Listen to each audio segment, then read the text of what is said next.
जय हिंद प्यारे बच्चों। देखिए प्यारे बच्चों, आज की इस वीडियो में हम लोग जो भी क्वेश्चंस करने वाले हैं सारे ही क्वेश्चंस आपके मैट्रिक परीक्षा 2024 के लिए काफ़ी महत्वपूर्ण है। तो इस वीडियो को पूरा अंत तक जरूर देखिएगा और वीडियो आपको अच्छा लगे तो एक लाइक कर देना है और साथ ही साथ इस चैनल को जरूर सब्सक्राइब कर लीजिए ताकि इस तरह का महत्वपूर्ण वीडियो जब भी मैं डालूँ सबसे पहले आप तक आसानी से पहुँच सके। तो चलिए इस वीडियो को शुरू करते हैं। देखिए प्यारे बच्चों, सबसे पहला प्रश्न है, कह रहा है निम्नलिखित में से किस लेंस को अपसारी लेंस कहते हैं। मोस्ट वीवीआई प्रश्न प्यारे बच्चों, काफ़ी महत्वपूर्ण है। ये प्रश्न बार बार पूछा जाता है तो याद रखिएगा सही आंसर क्या हो जाएगा। तो अवतल लेंस को अपसारी लेंस कहा जाता है। ऑप्शन ए यहाँ बिल्कुल सही हो जाएगा। इसी प्रश्न में अगर आपसे अभिसारी लेंस पूछे तो आपको क्या लगाना है, उत्तल लेंस। क्लियर है। चलिए चलते अगले प्रश्न की ओर। प्रश्न 2 को पढ़िए प्यारे बच्चों। कह रहा है एक प्रिज्म कितने सतहों से घिरा होता है। काफी महत्वपूर्ण प्रश्न प्यारे बच्चों, याद रखिएगा। एक प्रिज्म जो है आपको 5 सतहों से घिरा होता है। ऑप्शन डी यहाँ बिल्कुल सही है, याद रखिएगा। प्रश्न 3 को पढ़िए। कह रहा है जूल बट्टा कुलम्ब, इसी को हम लोग जे बट्टे सी बराबर होता है। इसका क्या मतलब हुआ प्यारे बच्चों, तो याद रखिएगा जूल बट्टा कुलम जो है वोल्ट के बराबर होता है। ऑप्शन ए यहाँ बिल्कुल सही हो जाएगा, याद रखिएगा। प्रश्न 4 को पढ़िए। कह रहे चुंबकीय फ्लक्स का एसआई मात्रक, काफी महत्वपूर्ण है प्यारे बच्चों, बार बार ये प्रश्न पूछा जाता है। याद रखिएगा चुंबकीय फ्लक्स का एसआई मात्रक क्या होता है, तो वेबर होता है। ऑप्शन सी यहाँ बिल्कुल सही हो जाएगा, याद रखिएगा। प्रश्न चलिए आगे, प्रश्न 5 को पढ़िए। कह रहा है कि जो दहन कर उष्मा उत्पन्न करते हैं उन्हें कहा जाता है। क्या कहा जाता है प्यारे बच्चों, तो याद रखिएगा ईंधन कहा जाता है। ऑप्शन बी बिल्कुल सही हो जाएगा, याद रखिएगा। काफी महत्वपूर्ण प्रश्न है। देखिए प्यारे बच्चों, अगर वीडियो पसंद आ रहा हो तो लाइक जरूर करिए और अपने दोस्तों में भी शेयर करिए। प्रश्न 6 को पढ़िए। कह रहा है किस दृष्टि दोष के निवारण के लिए अवतल लेंस का प्रयोग किया जाता है। काफी महत्वपूर्ण प्रश्न प्यारे बच्चों, बार बार ये प्रश्न पूछा जाता है तो याद रखिएगा सही आंसर इसका क्या हो जाएगा, तो निकट दृष्टि दोष के निवारण के लिए अवतल लेंस का प्रयोग किया जाता है। ऑप्शन बी बिल्कुल सही हो जाएगा। प्रश्न 7 को पढ़िए। कह रहा है दूरदृष्टि दोष वाले मनुष्य के चश्मे में होता है कौन सा लेंस होता है प्यारे बच्चों, ये प्रश्न भी काफी महत्वपूर्ण है, तो उत्तल लेंस होता है। ऑप्शन बी बिल्कुल सही हो जाएगा, याद रखिएगा। चलिए चलते अगले प्रश्न की ओर। प्रश्न 8 को पढ़िए। कह रहा है लघु पथन के समय परिपथ में विद्युत धारा का मान क्या हो जाता है प्यारे बच्चों, याद रखिएगा बहुत अधिक बढ़ जाता है तभी तो लघु पथन होता है। ऑप्शन सी बिल्कुल सही हो जाएगा, काफी महत्वपूर्ण प्रश्न है। प्रश्न 9 को पढ़िए। काफी महत्वपूर्ण है प्यारे बच्चों। कह रहा है गोबर गैस एक प्रकार की है, क्या है एक प्रकार की प्यारे बच्चों, याद रखिएगा ये एक प्रकार की बायोगैस है। ऑप्शन बी बिल्कुल सही हो जाएगा, याद रखिएगा।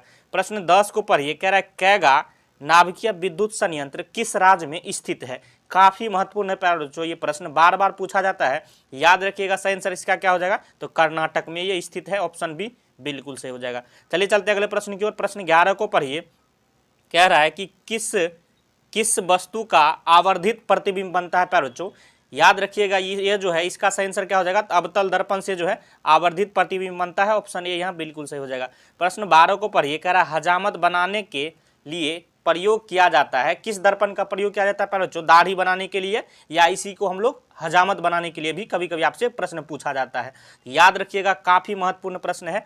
तो अवतल दर्पण का उपयोग किया जाता है। ऑप्शन बी बिल्कुल सही हो जाएगा, याद रखिएगा। प्रश्न जो है 13 को पढ़िए। कह रहा है निकट दृष्टि दोष में किस लेंस का प्रयोग होता है प्यारे बच्चों, मोस्ट वीवीआई प्रश्न प्यारे बच्चों, बार बार ये प्रश्न पूछा जाता है, छपेगा आपके परीक्षा में, याद रखिएगा अवतल लेंस का उपयोग किया जाता है। ऑप्शन बी बिल्कुल सही हो जाएगा, याद रखिएगा।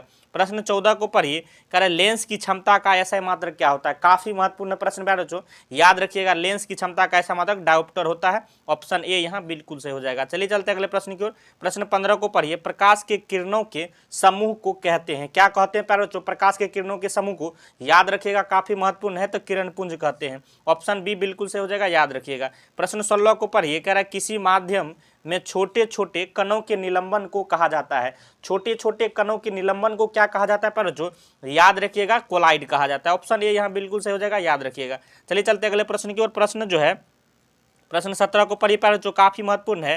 क्या कह रहा है, कह रहा है आर ओम प्रतिरोध वाले एन प्रतिरोधों को समांतर क्रम में जोड़ने पर तुल्य प्रतिरोध क्या हो जाएगा प्यारे बच्चों, तुल्य समांतर क्रम में कह रहा है जोड़ने के लिए, तो क्या होता है फॉर्मूला 1/r बराबर 1/r1 प्लस 1/r2, यही ना होता है। इसी फार्मूला पर आप रख लीजिए। देखिए यहाँ जो है क्या रखिएगा, 1/r बराबर क्या रखिएगा, तो सब का मान जो है कह रहा है कि r ओम है, 1/r प्लस 1/r, यही कह रहा है कि डॉट डॉट डॉट n तक है, 1/r हो जाएगा।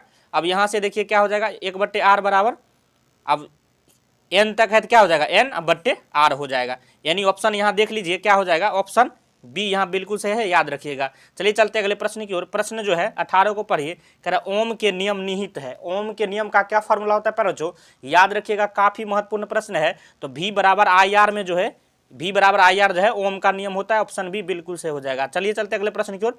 प्रश्न 19 को पढ़िए, कह रहा विद्युत धारा की प्रबलता का ऐसा मात्रक क्या है प्यारे बच्चों।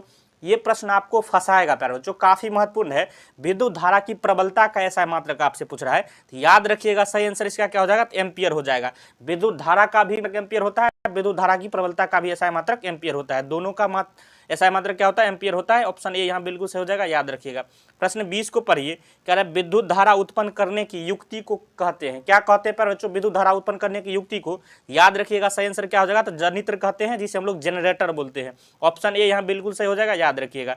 प्रश्न 21 को पढ़िए, कह रहा है निर्गत किरण एवं अभिलंब के बीच के कोण को कहते हैं। क्या कहते हैं प्यारे बच्चों, निर्गत किरण एवं अभिलंब के बीच के कोण को क्या कहा जाता है, तो याद रखिएगा निर्गत कोण कहा जाता है। ऑप्शन सी बिल्कुल सही हो जाएगा, याद रखिएगा, काफी महत्वपूर्ण है। प्रश्न 22 को पढ़िए, कह रहा है धारा मापने के यंत्र को कहते हैं। धारा मापने के यंत्र को क्या कहा जाता है प्यारे बच्चों, तो आमीटर कहा जाता है। ऑप्शन ए यहाँ बिल्कुल सही हो जाएगा, याद रखिएगा।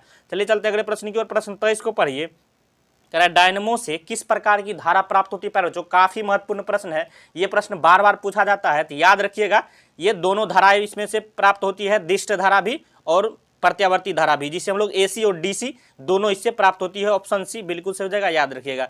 चलिए चलते अगले प्रश्न की ओर। प्रश्न जो है 24 को पढ़िए, आवेश का मात्रक है। आवेश का मात्रक क्या होता है प्यारे बच्चों, तो याद रखिएगा कूलम्ब होता है। ऑप्शन ए यहाँ बिल्कुल सही हो जाएगा, ये बार बार प्रश्न पूछा जाता है, काफी महत्वपूर्ण है। प्रश्न 25 को पढ़िए, प्रश्न 25 को पढ़िए, नवीकरणीय ऊर्जा का स्रोत है। नवीकरणीय ऊर्जा का अर्थ क्या होता है प्यारे बच्चों, तो ऐसी ऊर्जा जिससे जो है प्रदूषण ना फैले। तो नवीकरणीय ऊर्जा का इनमें से स्रोत कौन हो जाएगा, याद रखिएगा सही आंसर क्या हो जाएगा, यहाँ सौर प्रकाश जो है सौर ऊर्जा हो जाएगा। ऑप्शन बी बिल्कुल सही है, याद रखिएगा। प्रश्न 26 को पढ़िए, कह रहा है विद्युत बल्ब के फिलामेंट में किस तत्व का उपयोग होता है प्यारे बच्चों। ये प्रश्न भी काफी महत्वपूर्ण है, तो याद रखिएगा टंगस्टन का उपयोग होता है। ऑप्शन ए यहाँ बिल्कुल सही है, याद रखिएगा। चलिए चलते अगले प्रश्न की ओर। प्रश्न 27 को पढ़िए, कह रहा है कि अभिनेत्र लेंस को फोकस दूरी में परिवर्तन किया जाता है, किसके द्वारा किया जाता है प्यारे बच्चों। ये प्रश्न भी काफी महत्वपूर्ण है, तो याद रखिएगा पक्षांभी मांसपेशियों द्वारा किया जाता है। ऑप्शन सी बिल्कुल सही हो जाएगा, याद रखिएगा। प्रश्न जो है 28 को पढ़िए, कह रहा है अवक्षेपण अभिक्रिया से किस प्रकार का लवण प्राप्त होता है प्यारे बच्चों। याद रखिएगा किस प्रकार का लवण प्राप्त होता है अवक्षेपण अभिक्रिया से, काफी महत्वपूर्ण है, तो अविलेय लवण प्राप्त होता है। ऑप्शन बी बिल्कुल सही हो जाएगा, याद रखिएगा। चलिए चलते अगले प्रश्न की ओर। प्रश्न 29 को पढ़िए, कह रहा है बेकिंग सोडा का रासायनिक नाम है। बेकिंग सोडा का रासायनिक नाम क्या है प्यारे बच्चों, याद रखिएगा सोडियम हाइड्रोजन कार्बोनेट है। ऑप्शन बी बिल्कुल सही हो जाएगा, याद रखिएगा, काफी महत्वपूर्ण प्रश्न है। प्रश्न 30 को पढ़िए प्यारे बच्चों, क्या कह रहा है, ये प्रश्न भी काफी महत्वपूर्ण है। कह रहा है कि अयस्क से धातु का निष्कर्षण तथा उसका परिष्करण कर उपयोगी बनाने के प्रक्रम को क्या कहते हैं प्यारे बच्चों। ये प्रश्न भी काफी महत्वपूर्ण है, याद रखिएगा धातु क्रम कहते हैं। ऑप्शन बी बिल्कुल सही हो जाएगा, याद रखिएगा। देखिए प्यारे बच्चों, आज के इस वीडियो में हमने जो है साइंस यानी विज्ञान के 30 काफी महत्वपूर्ण ऑब्जेक्टिव प्रश्न इस वीडियो में किए हैं, जो कि आपके मैट्रिक परीक्षा 2024 के लिए काफी महत्वपूर्ण है। अगर वीडियो आपको पसंद आया हो तो लाइक करिएगा, चैनल पर नए हैं सब्सक्राइब कर लीजिए, क्योंकि इस तरह का महत्वपूर्ण वीडियो आपको हमेशा मिलता रहेगा। वीडियो देखने के लिए धन्यवाद, मिलते हैं नेक्स्ट वीडियो में, तब तक के लिए जय हिंद जय भारत।